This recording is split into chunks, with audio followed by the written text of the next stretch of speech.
Afternoon again. So for our third lesson, we're going to discuss the 12 basic strengths in artists.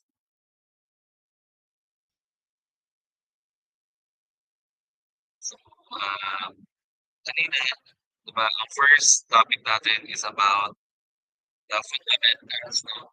Followed by the matulugay, and then the third is yung stances.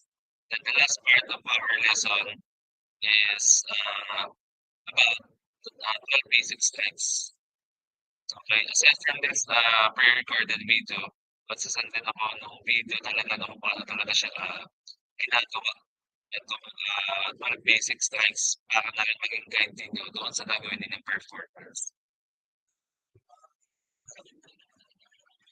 Para practice. Okay? Regarding dito sa 12 basic strengths. Sige. First is the right temple. And kung makikita natin yung posisyon, straight position, and then right side of the head attack. Okay?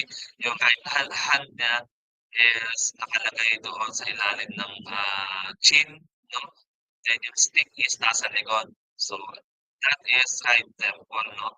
Then yung kamay is naka-forward, left hand is naka-forward. Again, depende ito kung ano yung strong side niyo. It's either left or right kung saan kayo magaling. Next, left shoulder, left side of the arm, body, or torso attack. Makikita natin yung ito ay for the right-handed, no?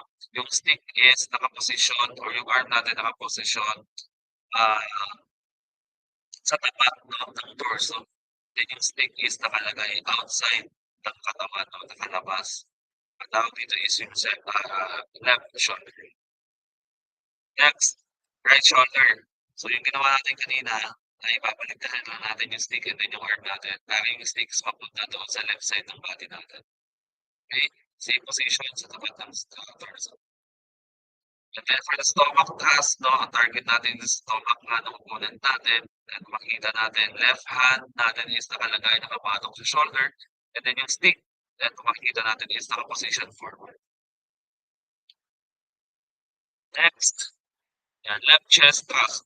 Left chest or stop, yan, makikita natin, naka 45 degree yung position ng katawan. Then yung stick is naka-position din siya forward, no? Para mag-i-end sa attack na gagawin. Next, right chest thrust or right chest stop. Ayan, same lang, no? Ang pinagkaiba lang nila is naka-ano lang, nakabaliktad compared dito kay 6 and 7 or kay number 6. Then kay right knee, again, this is for the right-handed, no? Yung stick is naka-position pababa. Okay, then naka-side yung body natin. Left knee, as you can see, yung right knee and then left knee almost the same lang sila, magkabaliktad lang. Okay, parang binaliktad lang yung posisyon ng right knee. Again, aside from this power recorded lesson, magsasend din ako ng video kung paano talaga siya ginagawa. Same time, pwede rin kayo mag-search sa YouTube para mas maganda yung performance natin. And next, left eye thrust. Yan. Yan. Again, ulitin ko lang ulit bago natin i-perform itong harness, napaka-importante na alam natin yung fundamentals at the same time is may mga suot tayong protective gear bago tayo mag-umpisa. Okay, left eye book. Yan. Target natin dito is yung uh, center ng eye natin, no? Yung kalaban ng punat natin. Next, yung 10 and 11, again, almost the same, no? Babaliktaran mo lang and position ka lang sa kabila. The last is yung head crown. Ayan. As you can see, yung position ng katawan is naka-straight forward.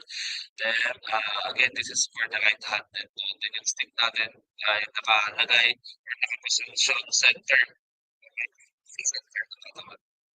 Kaya again, that is the 12 basic strengths in our knees. Hindi ko na ulit po dito sa PowerPoint presentation. Magsasend din ako ng video kung paano siya pina-perform. Para makatulong sa atin sa practice at the same time sa performance na gagawin natin. Thank you for listening. God bless you.